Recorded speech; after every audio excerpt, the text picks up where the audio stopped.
बेटी की फिजूल खर्ची। दुनिया की चकाचौंध को कौन नहीं एंजॉय करना चाहता, लेकिन क्या फालतू की मौज मस्ती में पैसा खर्च करना सही है? देखिए जरा। आजकल अच्छी नौकरी मिलना कितना मुश्किल हो गया है। सही कहा, जहाँ भी जाओ तो केवल यही सुनने को मिलता है, फिलहाल जरूरत नहीं है। और अगर गलती से नौकरी मिल भी जाए तो उस तनख्वाह से 2 वक्त की रोटी भी नहीं खरीदी जाती। हाँ यार, ऊपर से रोज सुबह शाम घर वालों के ताने सुनकर ही पेट भरना पड़ता है। अब तो तेरा खाना बिना घर वालों के ताने सुने बिना पचता भी नहीं होगा, हैं? क्यों, तेरे घर वाले कुछ नहीं कहते? कहते तो हैं, पर क्या करें, कानों को सुनने की आदत हो गई है। अच्छा, तुम्हें एक जरूरी चीज बताना तो भूल ही गया। कल ना मुझे कमल का फोन आया था। कौन कमल? जो उस मोटे सेठ के दफ्तर में काम करता है?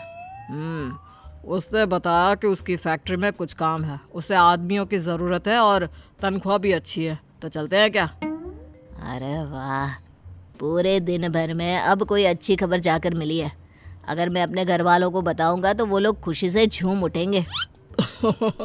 तो फिर देर किस बात की, चलो सुनाते हैं घर वालों को ये खुशखबरी।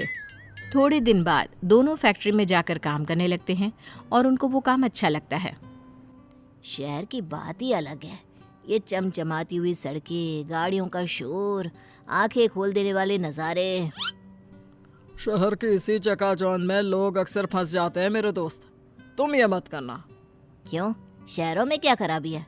हमारी सारी ज़रूरतों का सामान यहीं मौजूद है और मैं तो खूब पैसे कमाऊंगा और यहीं एक अच्छा सा घर देखकर अपने परिवार के साथ बस भी जाऊंगा। पर उसके लिए मेरे दोस्त हमें बहुत सारे पैसे कमाने होंगे, और पैसे कमाने के लिए हमें मुंह कम हाथ ज़्यादा चलाने होंगे। ऐसे ही काम करते करते 2-3 महीने बीत जाते हैं। काम करते करते पता ही नहीं चला कब 3 महीने बीत गए। अब तो घर वालों की बहुत याद आती है। हाँ सही कहा, कल माँ से बात हुई तो माँ भी यही पूछ रही थी, घर कब आ रहा है, क्यों ना हम 4-5 दिन की छुट्टी लेकर गांव हुआ है। और हाँ, उससे पहले एक दिन बाजार जाकर घर के लिए कुछ सामान ले आएंगे। गांव में तो आधा सामान मिलता है, आधा नहीं। और मैंने सुना है शहर के बाजार बहुत बड़े और सुंदर होते हैं, वहाँ तरह तरह की दुकानें होती हैं। ठीक है, कल छुट्टी की अर्जी देने के बाद बाजार चलेंगे।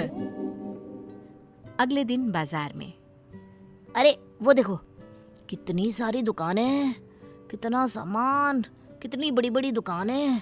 अरे देखो तो कितना सुंदर लग रहा है। अच्छा, पहले वो सामान ले ले जो लेने आए हैं। हाँ हाँ, क्यों नहीं। फिर उस दुकान से शुरुआत करें क्या? नहीं नहीं, मुझे लगता है उस दुकान से, वहाँ से हमें सस्ता और अच्छा मिलेगा। और तुम्हें ऐसा क्यों लगता है? क्या वो दुकान तुम्हारे रिश्तेदार की है? नहीं, तुम्हारे। अरे दिमाग के पैदल इंसान, क्योंकि वहाँ पर ज्यादा भीड़ है और दुकान में डिस्काउंट का ऑफर चल रहा है। तुम्हें तो सब पता है यहाँ के बारे में। अब चलोगे भी? हाँ हाँ चलो। अरे बस भी करो, कितना सामान लोगे? चलो ना, उस दुकान में भी देखते हैं। सारा जरूरत का सामान तो हम ले चुके हैं, अब तुम्हें कौन सा सामान चाहिए? जब हम दुकान के अंदर जाएंगे तभी तो पता चलेगा कि हमारे पास क्या नहीं है। बस ये आखिरी दुकान है, इसके बाद सीधा घर चलेंगे, ठीक है? ठीक है, पक्का। अब चलोगे भी अंदर? तुम्हें नहीं लगता कि तुमने आज काफी खरीदारी की है? मुझे तो और भी करनी थी, पर सोचा आज के लिए इतना काफी है। मुझे तो लगा कि तुम थोड़ी देर बाद मुझसे पैसे मांगने लगोगे। अरे वो तो मैं भूल ही गया था। मजाक कर रहा हूँ। फिर कभी आएंगे। आज सच में बहुत मजा आया। वैसे घर वाले अपने लिए तोहफे देखकर बहुत खुश हो जाएंगे।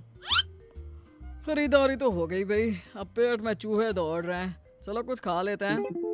ठीक है, चलो वहीं खा लेते हैं। खाना कितना अच्छा था, मेरा तो पेट फुल भर गया है। रोजाना कैंटीन का वो बेस्वाद खाना खाकर मेरा मुंह भी बेस्वाद हो गया था। आज कुछ स्वादिष्ट खाकर दिल को सुकून मिला।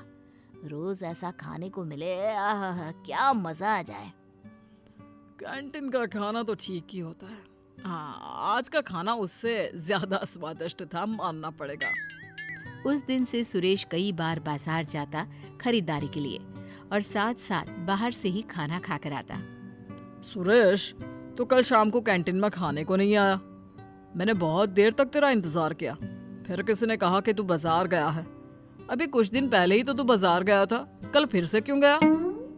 अरे कुछ दिन पहले जब मैं बाजार गया था ना, तो वहाँ एक बहुत बढ़िया जूते देखे थे, पर मैं ले नहीं पाया।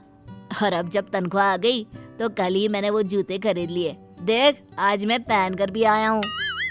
हाँ यार, ये तो बहुत महंगा लगता है। लग कैसे रहे, आजकल ना मार्केट में बहुत चल रहा है। ज्यादातर लोग यही जूते खरीद रहे हैं। लेकिन तुम्हारे पास तो जूते हैं ना, तो फिर ये नए जूते क्यों?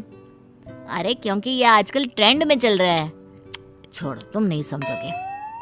लेकिन तुम अपनी सारी कमाई बेफिजुल की चीजों में खर्च कर रहे हो। बेफिजुल कहा, जूते ही तो लिए और एक आध सामान बस। कुछ दिनों बाद अरे वहाँ के छोले पूरी इतने अच्छे थे, इतने अच्छे थे, क्या बताओ सच में। क्या बता रहे हो? जरा हमें भी बताओ।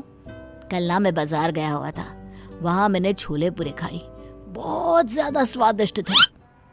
तू कल फिर बाजार गया था? तुझे नहीं लगता तू कुछ ज्यादा ही बाजार जाने लगा है और बेफिजुल की चीजों में अपनी कमाई उड़ा रहा है? अरे तू फिर से शुरू हो गया। तुझे इतनी दिक्कत क्यों हो रही है? तू तो ऐसे बोल रहा है जैसे तेरी कमाई उड़ा रहा हूँ। अरे अपनी कमाई से तो खा रहा हूँ ना। लेकिन अगर तू अपनी सारी कमाई ऐसे ही उड़ाता रहा तो अपने घर वालों को क्या भेजेगा? उसकी चिंता करने की जरूरत तुम्हें नहीं है। बड़ा आया मुझे भाषण देने वाला। उसके बाद से सुरेश राम से दूर रहने लगा। कुछ महीनों बाद दोनों अपने घर जाते हैं। अरे तुमने सविता का घर देखा? उसने कितना शानदार घर बनवाया है। हाँ, मैंने देखा। जैसा मकान शहरों में देखने को मिलता है ना। मैंने सुना है उसका बेटा राम शहर में नौकरी करता है, उसी की वजह से वहाँ एक पक्का मकान बनवा पाए। अब हर किसी की किस्मत सविता की तरह थोड़ी ना है।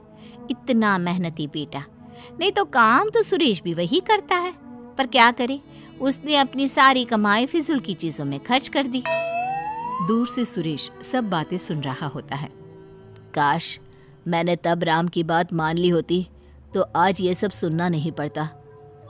अब पछताने से क्या फायदा दोस्त, तुम अपना पैसा फिजूल चीजों में बहा चुके हो।